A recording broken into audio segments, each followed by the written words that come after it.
Hello दोस्तों, आप सभी को मेरा नमस्कार। ई लर्निंग टिप्स के चैनल में आपका बहुत बहुत स्वागत है। आज मैं आपको राजस्थान का भूगोल का एक टॉपिक है, राजस्थान की स्थिति एवं विस्तार, उसके बारे में कुछ इम्पोर्टेंट क्वेश्चन है और उसके बारे में समझाऊंगा आपको। तो कृपया इस वीडियो को शेयर करें, लाइक करें और सब्सक्राइब चैनल को ज़रूर करें। तो चलो शुरू करते हैं।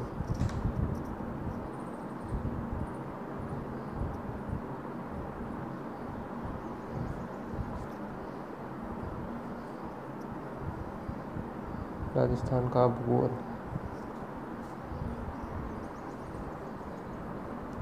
इसमें अपना टॉपिक है राजस्थान की स्थिति एवं विस्तार।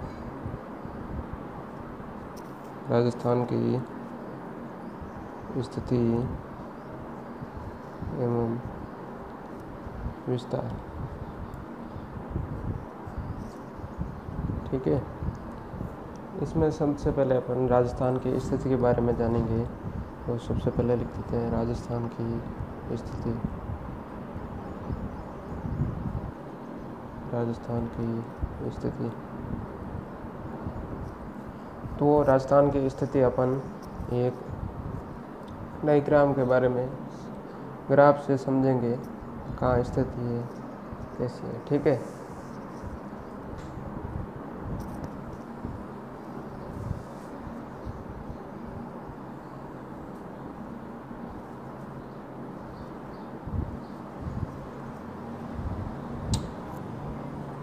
इसको इधर उत्तर लिख देते हैं, दक्षिण लिख देते हैं, इधर पूर्व और इधर पश्चिम, ठीक है। ये हो गया उत्तर पूर्व, ये हो गया दक्षिण पूर्व, ये हो गया दक्षिण पश्चिम और ये हो गया उत्तर पश्चिम। इस उत्तर पूर्व वाले को ईशान कोण के नाम से जाना जाता है। किस नाम से जाना जाता है? ईशान कोण। ईशान कोण नाम से जाना जाता है। और उत्तर पश्चिम वाले को वायव्य कोण के नाम से जाना जाता है। वायव्य कोण के नाम से जाना जाता है। दक्षिण पश्चिम को नैऋत्य कोण के नाम से जाना जाता है। नैऋत्य कोण। और एक पीछे बचा दक्षिण पूर्व, इसको आग्नेय कोण, आग्नेय कोण के नाम से जाना जाता है। तो अपन देखते हैं अब राजस्थान की स्थिति किसकी कहाँ पर। विश्व या ग्लोब में राजस्थान की स्थिति उत्तर पूर्व है। कहाँ पर? विश्व या ग्लोब में। विश्व या ग्लोब में। विश्व या ग्लोब में राजस्थान की स्थिति उत्तर पूर्व में। कोई पूछ ले अपन को कि कौन से कोण में है, तो अपन को बताना है ईशान कोण में है। राजस्थान की स्थिति विश्व या ग्लोब में ईशान कोण उत्तर पूर्व में है। और अपन को पूछ ले भारत में राजस्थान की स्थिति कहाँ पर है, तो भारत में राजस्थान की स्थिति वायव्य कोण में है, उत्तर पश्चिम में। भारत में राजस्थान की स्थिति, ठीक है मित्रों। और एशिया में राजस्थान की स्थिति है दक्षिण पश्चिम। एशिया में राजस्थान की स्थिति दक्षिण पश्चिम में, ठीक है। आपको समझ में आ गया होगा। सबसे पहले तो विश्व या ग्लोब में राजस्थान की स्थिति उत्तर पूर्व में ईशान कोण में है, ठीक है। इसके बाद में भारत में राजस्थान की स्थिति उत्तर पश्चिम में वायव्य कोण है और एशिया में दक्षिण पश्चिम नैऋत्य कोण में है, ठीक है। ये इस मैप के आधार पर आपको याद रखना है। मैप इसलिए बनाया मैंने कि आपको आसानी से समझ में आ सके, ठीक है। अब देखते हैं अपन सूर्य के सापेक्ष राजस्थान की स्थिति। सूर्य के सापेक्ष राजस्थान की स्थिति। सूर्य के सापेक्ष राजस्थान की स्थिति।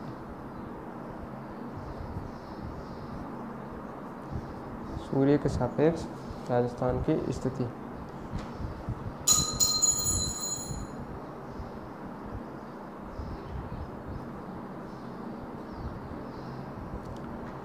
ये अपन की है भूमध्य रेखा। कौन सी है? भूमध्य रेखा।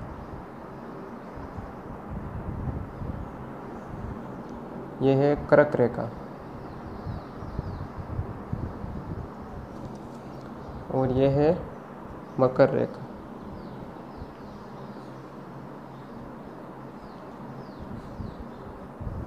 ठीक है, अपन के पास ऐसा क्वेश्चन आ जाए कि यदि भूमध्य रेखा को कर्क रेखा पर स्थानांतरित कर दिया जाए, यदि भूमध्य रेखा को कर्क रेखा पर स्थानांतरित कर दिया जाए तो राजस्थान के संबंध में सही कथन होगा। तो इसको स्थानांतरित करेंगे तो यहाँ पर उच्च तापमान हो जाएगा, एक तो उच्च तापमान हो जाएगा, एक उच्च वर्षा होगी, क्योंकि भूमध्य रेखा पर उच्च तापमान होता है हमेशा और उच्च वर्षा होती है, तथा यहाँ पर वन होते हैं, उसको कहते हैं उष्णकटिबंधीय सदाबहार वन। कहते हैं उष्णकटिबंधीय सदाबहार वन, उष्णकटिबंधीय सदाबहार वन। ठीक है, इसको उष्णकटिबंधीय सदाबहार वन को अलग अलग देशों में अलग अलग नाम से जाना जाता है। जैसे आपको बता देता हूँ मैं, पहले अफ्रीका में देख लेते हैं। अफ्रीका में इसे भूमध्य रेखीय सदाबहार वन के नाम से जाना जाता है। भूमध्य रेखीय सदाबहार वन के नाम से जाना जाता है। ठीक है, और दक्षिण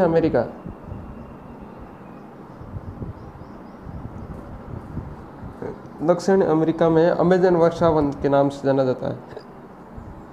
अमेजन वर्षा वन के नाम से जाना जाता है, ये याद रखना, पूछा जा सकता है। दक्षिण अमेरिका में अमेजन वर्षा वन के नाम से जाना जाता है। ठीक है, और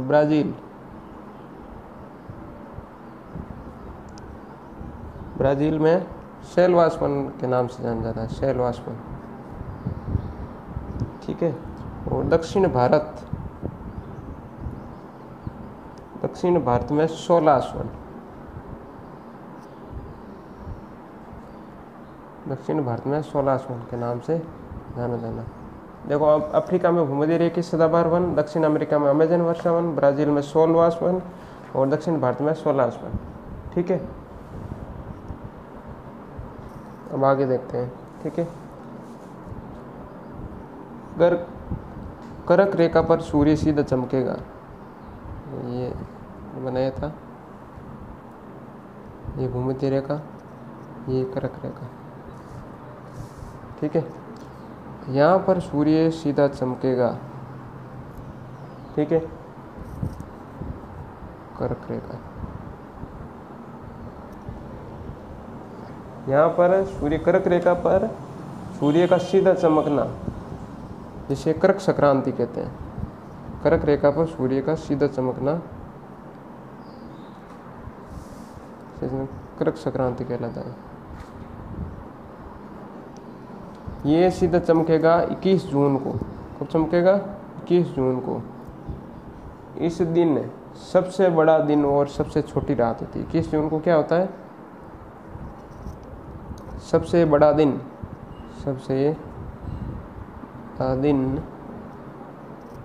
तथा सबसे छोटी रात।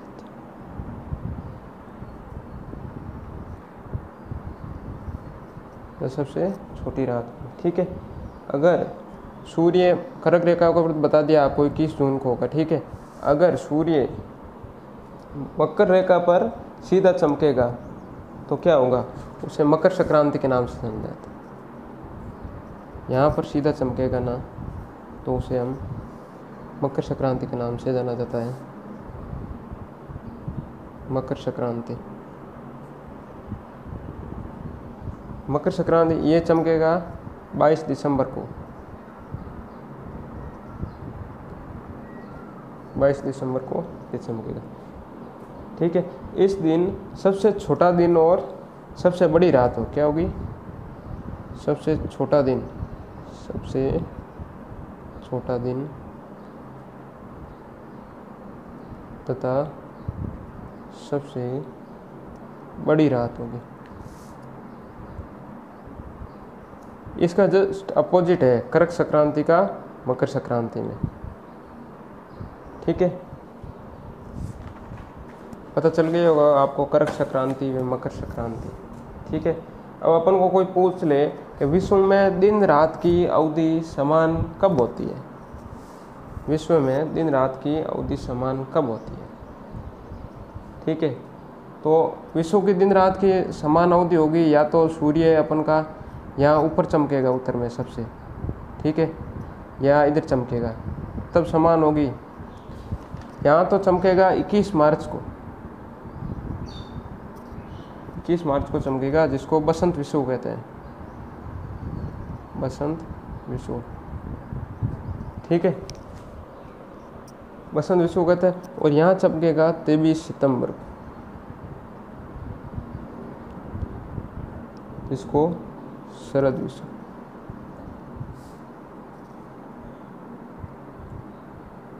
इस दोनों दिन विश्व में दिन रात की अवधि समान होती है, विश्व में दिन रात की अवधि समान होती है, दिन रात की अवधि समान होती है।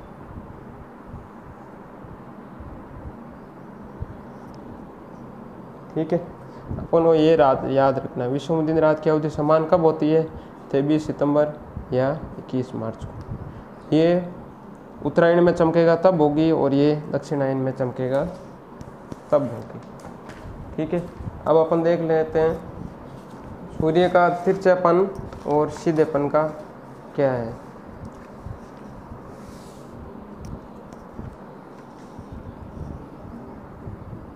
देख लेते हैं, राजस्थान में बता देता हूँ आपको।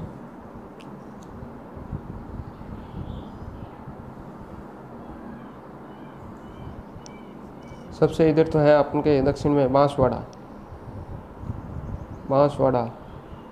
डूंगरपुर, प्रतापगढ़, इधर झालावाड़ आ जाता है, झालावाड़, उदयपुर,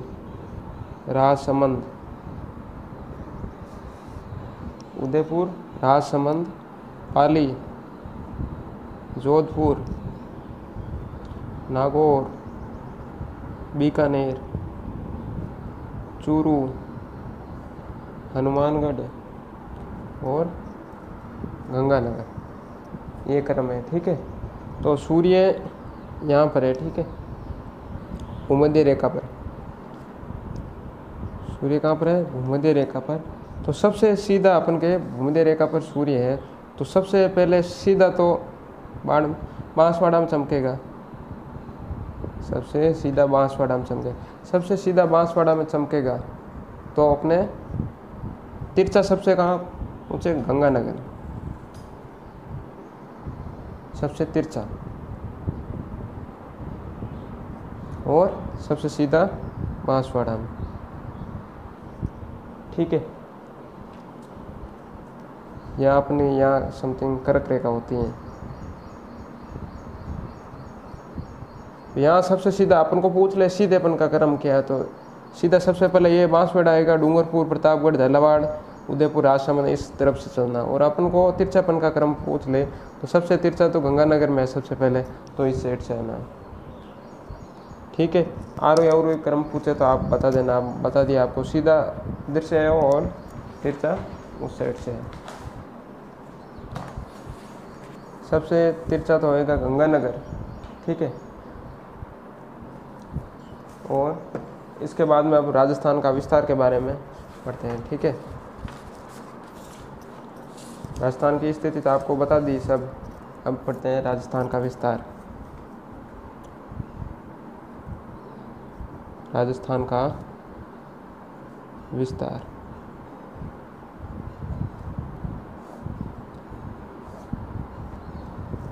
राजस्थान का विस्तार। राजस्थान का विस्तार दो प्रकार का होता है, एक तो होता है अक्षांशीय विस्तार,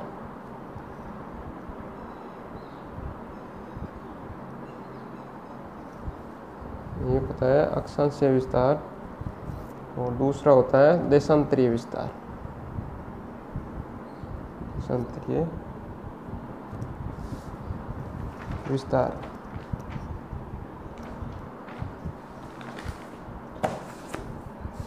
ठीक है, तो अपन दोनों ही देख लेते हैं। एक ग्राफ के हिसाब से बताऊंगा आपको, सब समझ में आ जाएगा आपको।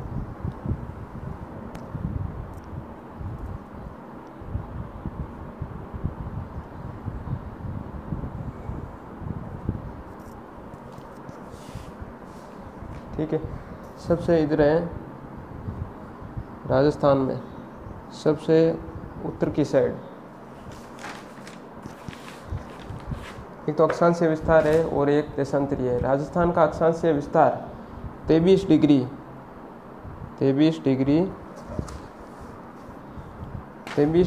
3 मिनट उत्तरी अक्षांश, 23 डिग्री 3 मिनट उत्तरी अक्षांश से 30 डिग्री 12 मिनट 30 डिग्री 12 मिनट उत्तरी अक्षांश। ठीक है, अक्षांशीय विस्तार तो ये होगा। अब राजस्थान का इसके दोनों को बीच में अपन को पूछेगा कितने अक्षांश का मध्य है, तो अपन को याद रखना 7 डिग्री 9 मिनट। कितना है? 7 डिग्री 9 मिनट अक्षांश का मध्य स्थित है। ठीक है, राजस्थान का अपन को पूछ ले सबसे दक्षिणतम बिंदु कौन सा है। राजस्थान का सबसे दक्षिणतम बिंदु है बोरकुंड बांसवाड़ा। कौन सा है? बोरकुंड, जो बांसवाड़ा में पड़ता है, सबसे दक्षिणतम बिंदु राजस्थान का। और अपन को पूछ ले राजस्थान का सबसे उत्तरी बिंदु कौन सा है, तो अपन को याद रखना है राजस्थान का उत्तरी बिंदु कोणा, जो गंगानगर में पड़ता है, गंगानगर। ठीक है, अपन को ये पूछ ले कोणा गंगानगर कहाँ पर है, अक्षांश दे दे अपन को 30 डिग्री 12 मिनट, कोई भी ऑप्शन में दे देगा, तो अपन को ये सिलेक्ट करना है। ठीक है, अब राजस्थान के उत्तर से दक्षिण की लंबाई कितनी है? राजस्थान के उत्तर से दक्षिण की लंबाई 826 किलोमीटर है। 826 किलोमीटर उत्तर से दक्षिण की लंबाई। ये अपन का हो गया अक्षांशीय विस्तार। ठीक है, अब अपन लेते हैं देशांतरीय विस्तार। ठीक है, राजस्थान का देशांतरीय विस्तार 69 डिग्री 30 मिनट पूर्वी देशांतर, 69 डिग्री 30 मिनट पूर्वी देशांतर से 78 डिग्री 17 मिनट पूर्वी देशांतर, 17 मिनट पूर्वी देशांतर के मध्य फैला हुआ। ठीक है, अब इनके मध्य भी अपन को पूछ ले कौन कितने देशांतरों के मध्य फैला हुआ है, तो ये है 8 डिग्री 47 मिनट, 8 डिग्री 47 मिनट के मध्य है ना। अपन को पूछ ले राजस्थान का सबसे पश्चिमी बिंदु कौन सा है। राजस्थान का सबसे पश्चिमी बिंदु है कटरा, जो जैसलमेर में पड़ता है, कटरा जैसलमेर। ठीक है, और अब उन्होंने पूछ ले राजस्थान का पूर्वी बिंदु कौन सा है। सबसे पूर्वी बिंदु है सिलाना, जो अपन को धौलपुर में पड़ता है। ठीक है, और राजस्थान की पूर्व से पश्चिम चौड़ाई 869 किलोमीटर। ये है पूर्व से पश्चिम की चौड़ाई। अपन को ये याद रखना, ये इंपॉर्टेंट है, पूछा जा सकता है। इधर भी पूर्वी देशांतर आएगा और इधर भी पूर्वी देशांतर आएगा, पश्चिमी कहाँ नहीं आएगा। ऑप्शन में अपन को कंफ्यूज करने के लिए पश्चिमी देशांतर दे देगा, ये सेम ही देगा 69 डिग्री 30 मिनट और 78 डिग्री 17 मिनट, ये सेम ही देगा, लेकिन ये पश्चिमी देशांतर दे देगा, तो आपको कन्फ्यूज नहीं होना है। ठीक है, अब आपको बता देता हूँ राजस्थान के एक ही जिले से गुजरने वाले देशांतर और सर्वाधिक जिले से गुजरने वाले देशांतर कौन कौन से हैं। ठीक है, एक तो है राजस्थान के एक ही जिले से गुजरने वाले, राजस्थान के एक ही जिले से गुजरने वाले देशांतर, एक ही जिले से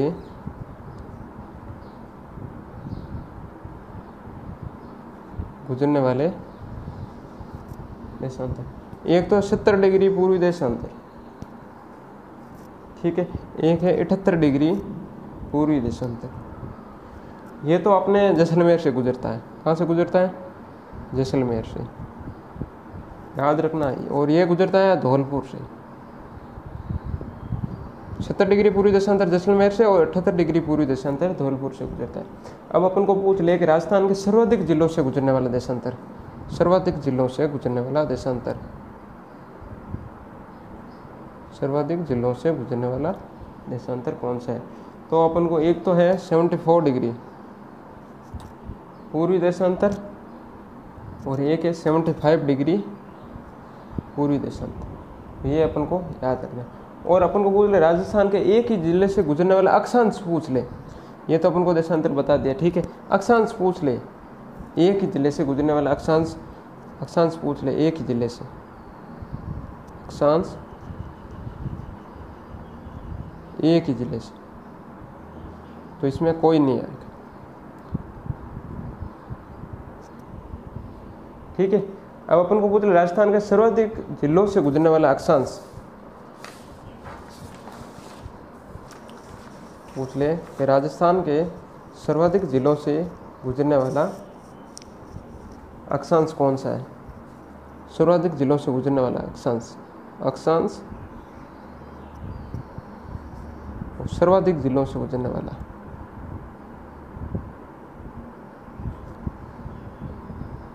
सर्वाधिक जिलों से गुजरने वाला अक्षांश है 27 डिग्री उत्तरी अक्षांश, 27 डिग्री उत्तरी अक्षांश। ये अपन के 9 जिलों से गुजरता है। कितने जिलों से गुजरता है?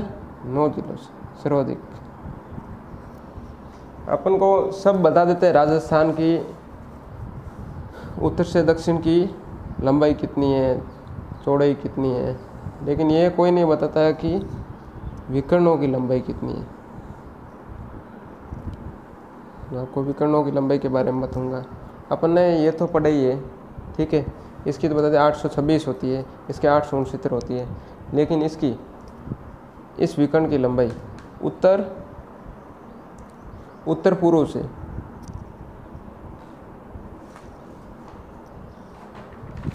यहाँ लिख देता हूँ मैं आप, उत्तर दक्षिण पूर्व पश्चिम, ये हो गया उत्तर पूर्व, ठीक है। और ये हो गया दक्षिण पश्चिम। ये तो लंबाई होती है 784 किलोमीटर, ठीक है। ये देखने, ये हो गया उत्तर पश्चिम, ये हो गया दक्षिण पूर्व, ये लंबाई होती है 850 किलोमीटर, ठीक है। अब ये याद रखना, हम नोट कर सकते हैं इसे, ठीक है। अब अपन पढ़ते हैं राजस्थान की कुल सीमा के बारे में।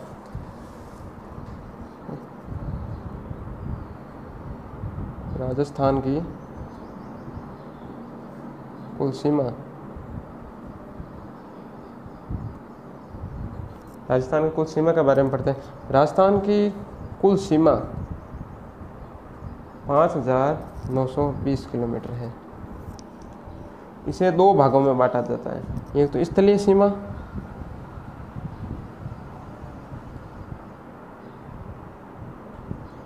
स्थलीय सीमा, और एक दूसरी होती है तटीय सीमा। राजस्थान की तटीय सीमा है 0, कितनी है? तटीय सीमा है 0, और स्थलीय सीमा कितनी है? 5920 किलोमीटर। स्थलीय सीमा को 2 भागों में बांटा जाता है, एक होती है अंतर्राष्ट्रीय सीमा,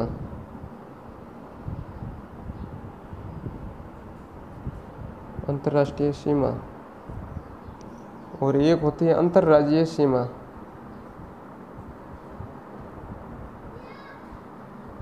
अंतर्राष्ट्रीय सीमा और अंतर्राज्यीय सीमा। अपनी अंतर्राष्ट्रीय सीमा है 1070 किलोमीटर और अंतर्राज्यीय सीमा है 4850 किलोमीटर, ठीक है। अब देखते हैं अंतर्राष्ट्रीय सीमा के बारे में। सबसे पहले भारत पाकिस्तान के मध्य अंतर्राष्ट्रीय सीमा का निर्धारण 15 अगस्त 1945 को तत्कालीन सीमा आयोग का अध्यक्ष सर सिरिल रेडक्लिफ के नाम ने किया था। इस कारण इसे रेडक्लिफ सीमा भी कहते हैं। भारत व पाकिस्तान के मध्य सीमा है, इसे रेडक्लिफ, भारत तथा पाकिस्तान के मध्य जो सीमा है उसको रेडक्लिफ नाम से जाना जाता है। रेडक्लिफ नाम से जाना जाता है। इसकी विशेषता क्या है रेडक्लिफ की? रेडक्लिफ रेखा विश्व में एकमात्र अंतर्राष्ट्रीय सीमा है जिसका निर्धारण कलम से किया गया तथा रात में दिखाई देती है। कलम से किया गया मतलब इसका ये हुआ कि मैप में इसे पेन से अलग से ड्रॉ किया हुआ है, इसलिए इसे कलम से किया हुआ ऐसा मानते हैं, ठीक है। और ऊपर से एक बार सर्वे हुआ था, अमेरिका ने किया था, तो सब रात में सर्वे किया तो सब जगह अंधेरा था, लेकिन रेडक्लिफ सीमा अपने लाइटिंग की हुई थे, इसलिए इसे रात में दिखाई देती है, इसलिए बोलते हैं रेडक्लिफ सीमा को। ऐसे नहीं ये प्राकृतिक सीमा है, ऐसे नहीं आप बोल दो कृत्रिम सीमा है, प्राकृतिक सीमा है।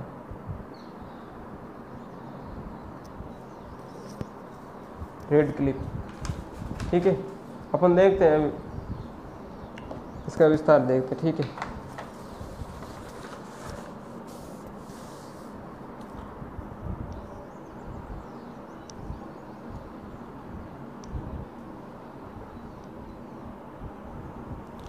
ये रास्ता, ठीक है।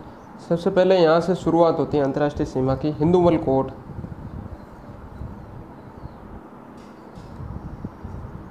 हिंदुमल कोट जो गंगानगर में है। सबसे अंतिम अंतर्राष्ट्रीय सीमा का अंतिम स्टेशन है भलगांव, भलगांव, शाहगढ़ और बाकासर, ये अपने बाड़मेर में था, ठीक है। इसमें देखते हैं सबसे पहले आता है गंगानगर, गंगानगर, इसकी सीमा लगती है 210 किलोमीटर। इसके बाद में आता है बीकानेर, गंगानगर बीकानेर, बीकानेर की सीमा लगती है 168 किलोमीटर। इसके बाद में आता है जैसलमेर, सबसे ज़्यादा सीमा अंतर्राष्ट्रीय सीमा जैसलमेर की लगती है 464 किलोमीटर। इसके बाद में आता है बीकानेर, बीकानेर नहीं, बाड़मेर, बाड़मेर की सीमा लगती है 228 किलोमीटर। अपन को पूछे सबसे ज़्यादा अंतर्राष्ट्रीय सीमा किसकी लगती है, तो जैसलमेर की 464 किलोमीटर, और सबसे कम सीमा किसकी लगती है, तो बीकानेर, बीकानेर की लगती है 168 किलोमीटर। अपन को पूछ ले अंतर्राष्ट्रीय सीमा का प्रारंभ कहाँ से हुआ, तो हिंदुमल कोट गंगानगर से हुआ, और इसका समाप्ति स्थल कहाँ पर है, तो अपन को बताना है भलगांव, शाहगढ़ या बाकासर। कोई भी ऑप्शन में दे देता आपको सही करना है, भलगांव, शाहगढ़ या बाकासर, ठीक है।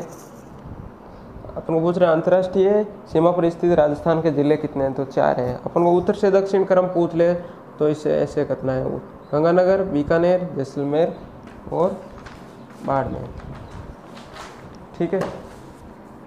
अपन को पूछ ले राजस्थान के साथ सीमा बनाने वाले पाकिस्तान के कितने ज़िले हैं।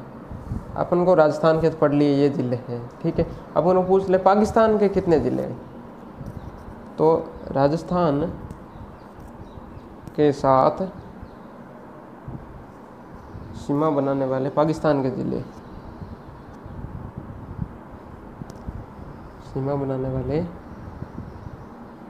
पाकिस्तान के ज़िले, तो राजस्थान के साथ सीमा बनाने वाले पाकिस्तान के ज़िले हैं 9,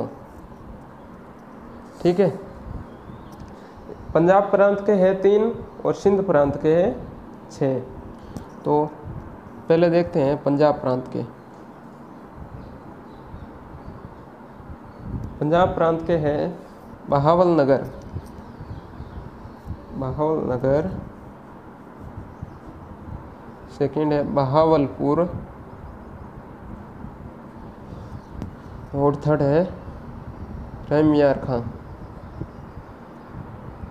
ठीक है। बहावलनगर अपन के गंगानगर बीकानेर की सीमा बनाता है, गंगानगर और बीकानेर की सीमा बनाता है। बहावलपुर किसकी सीमा बनाता है, बीकानेर तथा जैसलमेर की, ठीक है। और रहीम यार खां केवल जैसलमेर की सीमा बनाता है। ठीक है, इसके बाद देखते हैं सिंध प्रांत के।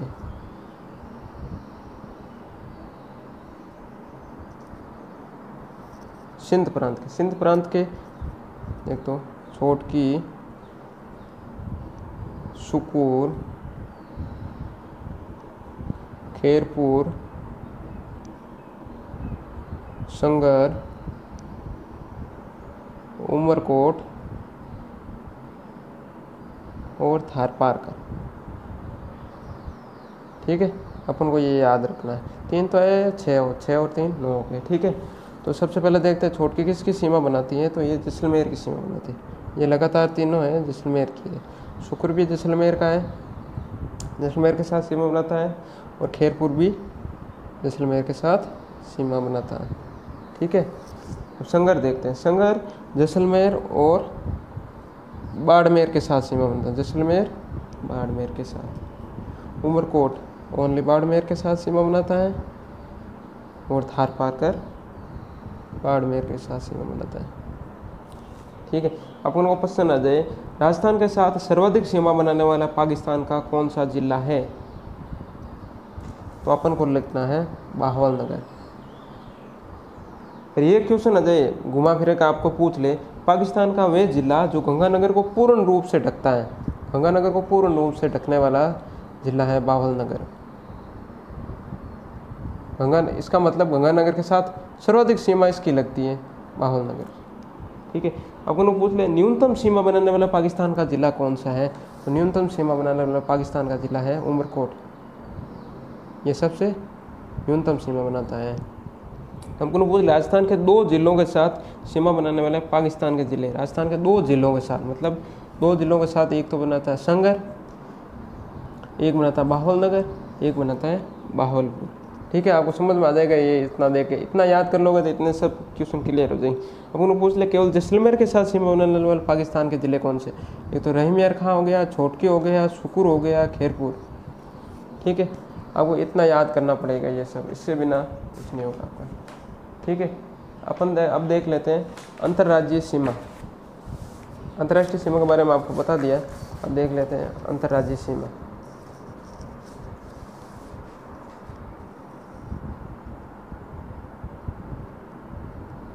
अंतर्राज्यीय सीमा। ठीक है, अपन को राजस्थान के साथ अंतर्राज्यीय सीमा 5 राज्यों की लगती है। कितने की लगती है? 5 राज्यों की लगती है। ठीक है, सबसे पहले देख लेते हैं पंजाब। ठीक है, ये तो पंजाब की लगती है, ये लगती है उत्तर प्रदेश की। ठीक है, उत्तर प्रदेश के बाद लगती है गुजरात की। किसकी लगती है? गुजरात की। पंजाब आ गया, इसके बाद आएगा उत्तर प्रदेश, हरियाणा। गुजरात के बाद में आएगा हरियाणा। ठीक है, सबसे हरियाणा के बाद में आएगा MP मध्य प्रदेश।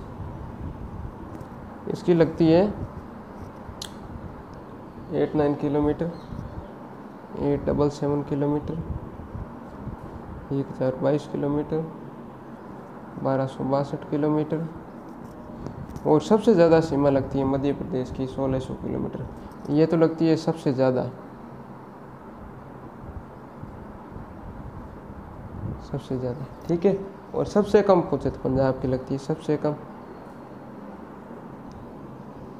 अपन को पूछ ले आरोही क्रम लिखो इसका सही से, तो ये ऐसे करना आरोही क्रम।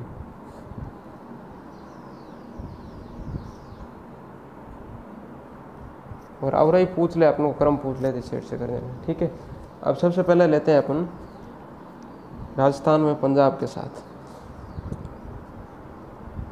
राजस्थान की पंजाब के साथ लंबाई थे 89 किलोमीटर। पंजाब राजस्थान के 2 जिलों के साथ सीमा बनाता है, और पंजाब के भी 2 जिले। तो राजस्थान का है, एक तो है गंगानगर,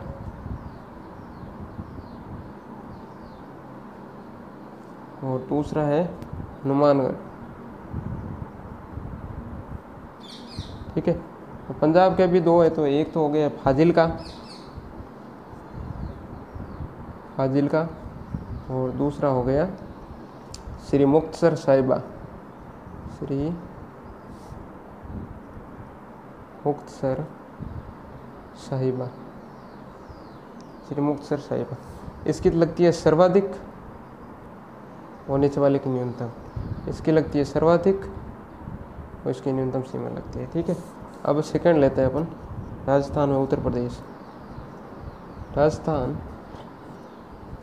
877 किलोमीटर, उत्तर प्रदेश इसके भी 2 ही जिले हैं। राजस्थान के भी 2 जिले और उत्तर प्रदेश के भी 2 जिलों के साथ सीमा लगती है। राजस्थान तो है, एक तो है भरतपुर और एक है धौलपुर। भरतपुर की सर्वाधिक लगती है और धौलपुर की न्यूनतम लगती है। और उत्तर प्रदेश के जिले एक तो है आगरा और एक है मथुरा। आगरा की सर्वाधिक लगती है और मथुरा की न्यूनतम लगती है। ठीक है, तीसरा लेते हैं राजस्थान की गुजरात के साथ। राजस्थान की गुजरात के साथ 1022 किलोमीटर है। ठीक है, इसमें 6 जिले, राजस्थान के भी 6 जिले और गुजरात के भी 6 जिले। ठीक है, बाड़मेर, जालोर, सिरोही, बाड़मेर, जालोर, सिरोही, उदयपुर, डूंगरपुर और बांसवाड़ा। ठीक है, सर्वाधिक न्यूनतम लगती है बाड़मेर की और सबसे सर्वाधिक उदयपुर की लगती है गुजरात के साथ सीमा। और गुजरात के कौन कौन से जिले उसका नाम लिख लेते हैं। कच्छ, बनासकांठा, साबरकांठा, अरावली, महिसागर, दाहोद। दाहोद की सबसे न्यूनतम सीमा लगती है और सर्वाधिक कच्छ की लगती है। ठीक है, 3 तो हो गए, अब बचे 2, हरियाणा और मध्य प्रदेश।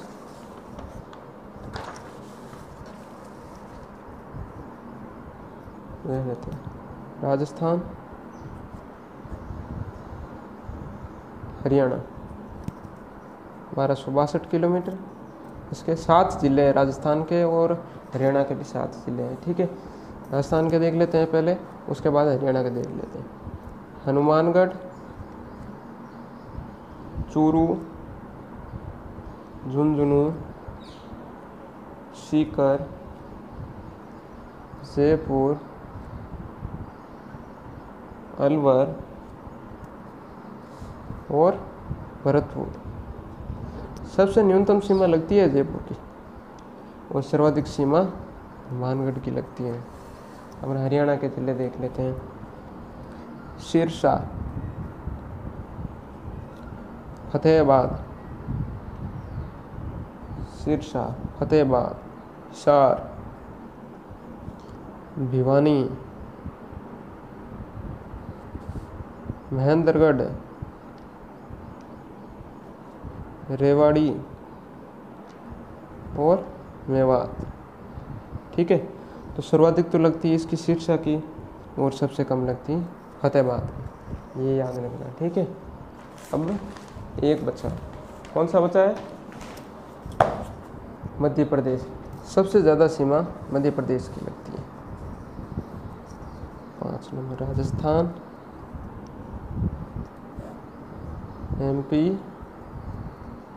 1600 किलोमीटर। इसके 10 जिले हैं, अपन को याद रखना पड़ेगा, बहुत मुश्किल, आसान होगा। एक बार 1 2 3 बार पढ़ोगे तो आपको याद हो जाएगा सब। राजस्थान के भी 10 है और MP के भी 10 है। तो सबसे पहले अपन राजस्थान के लिख लेते हैं। धौलपुर, करौली, सवाई माधोपुर, कोटा, बारा, झालावाड़, भीलवाड़ा, चित्तौड़गढ़, प्रतापगढ़ और बांसवाड़ा। सबसे सर्वाधिक सीमा लगती है झालावाड़। और सबसे कम लगती है, न्यूनतम लगती है भीलवाड़ा की। अब एमपी का देख लेते हैं अपन। मुरैना, श्योपुर, शिवपुरी, राजगढ़, गुना, आगर मालवा, मंदसौर, रतलाम, नीमच और झाबुआ। सबसे कम सीमा लगती है झाबुआ की और सबसे सर्वाधिक सीमा लगती है मुरैना की। ठीक है, ये अपन को याद रखना पड़ेगा। ठीक है, अब एक थोड़ा सा और बचा, आपको बाद में क्लियर करते हैं इस पूरा टॉपिक को एक साथ ही। ठीक है, अपन को पूछ ले राजस्थान के ज़िले कुल कितने ज़िले हैं? राजस्थान के कुल ज़िले, राजस्थान के कुल ज़िले 33। ठीक है, अपन को पूछ ले राजस्थान के अंतर्वर्ती ज़िले, राजस्थान के अंतर्वर्ती ज़िले। अंतर्वर्ती का मतलब होता है जिसकी कोई सीमा नहीं लगती है, अंतर्वर्ती की कोई सीमा नहीं बनाने वाला। ये ज़िले हैं 8। 8 को मैं नाम लिख देता हूँ इधर। नागौर, जोधपुर, पाली,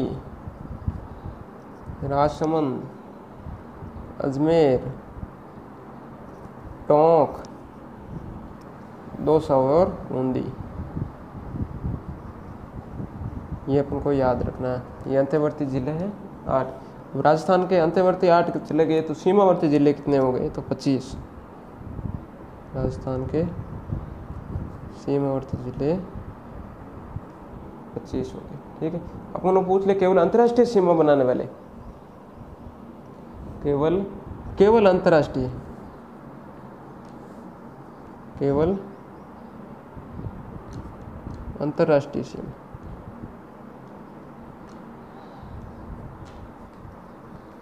केवल अंतर्राष्ट्रीय सीमा बनाने वाले 2 जिले हैं, जैसलमेर और बीकानेर। जैसलमेर और बीकानेर। ठीक है, अब बोले अंतर्राज्यीय सीमा बनाने वाले, तो 25 में से 2 चलेगी अंतर्राज्यीय, पीछे बचे 23 अंतर्राज्यीय सीमा बनाने वाले, पीछे बचे 23। अब बोले अंतर्राज्यीय तथा अंतर्राष्ट्रीय दोनों बनाने वाले, अंतर्राज्यीय तथा अंतर्राष्ट्रीय दोनों पूछ ले तो इसमें भी 2 है, गंगानगर और बाड़मेर। गंगानगर और बाड़मेर। ठीक है, अब पूछ ले केवल अंतर्राज्यीय सीमा बनाने वाले, तो अंतर्राष्ट्रीय दोनों वाले ये चले जाएंगे, पीछे बचे 21 केवल अंतर्राज्यीय सीमा बनाने वाले।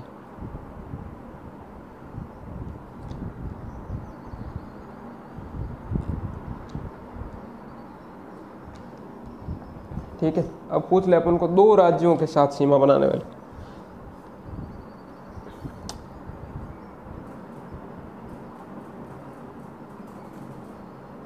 दो राज्यों के साथ सीमा बनाने वाले 4 जिले। ठीक है, एक तो हनुमानगढ़, ठीक है, एक है भरतपुर, एक है धौलपुर और एक है बांसवाड़ा। ठीक है, ये देख लेते हैं किस किस के साथ सीमा बनाता है। ये तो बनाता है पंजाब और हरियाणा के मध्य। ये बनाता है हरियाणा प्लस उत्तर प्रदेश के मध्य। ये बनाता है उत्तर प्रदेश प्लस मध्य प्रदेश के मध्य। और ये बनाता है मध्य प्रदेश गुजरात के मध्य। ठीक है, केवल एक राज्य के साथ सीमा बनाने वाला है, केवल एक राज्य के साथ, केवल एक राज्य के साथ, केवल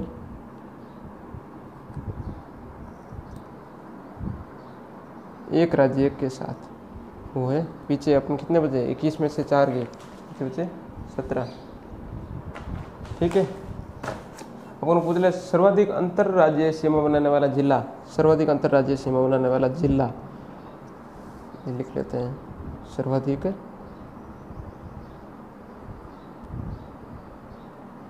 अंतर्राज्यीय सीमा बनाने वाला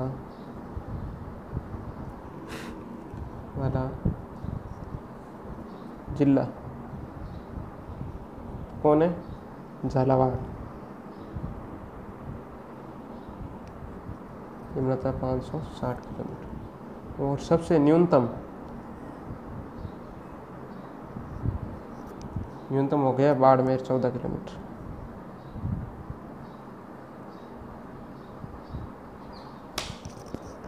न्यूनतम हो गए 14 किलोमीटर। ठीक है,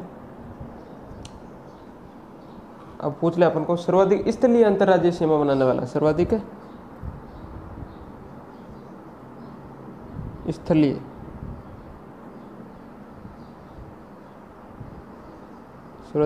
अंतर्राज्यीय सीमा बनाने वाला जिला, तो वो भी झालावाड़ ही होगा। और इसमें न्यूनतम चेंज है, इसमें न्यूनतम भीलवाड़ा होगा।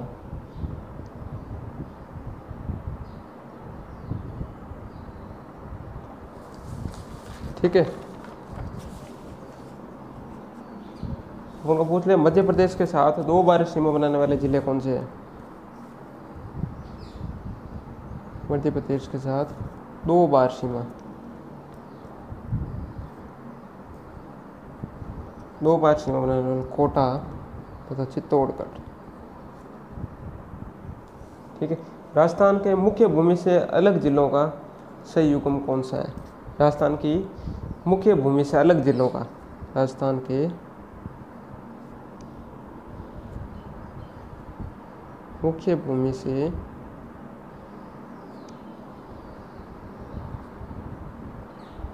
अलग जिलों का सही युग्म, इसमें एक तो आएगा अजमेर और एक है चित्तौड़गढ़। ठीक है, आशा करता हूँ आप सब लोगों को जो मैंने आज पढ़ाया है आप सभी को पसंद आया होगा। अगर आपको ये वीडियो पसंद आया है तो मेरे चैनल को सब्सक्राइब, शेयर, लाइक ज़रूर करें।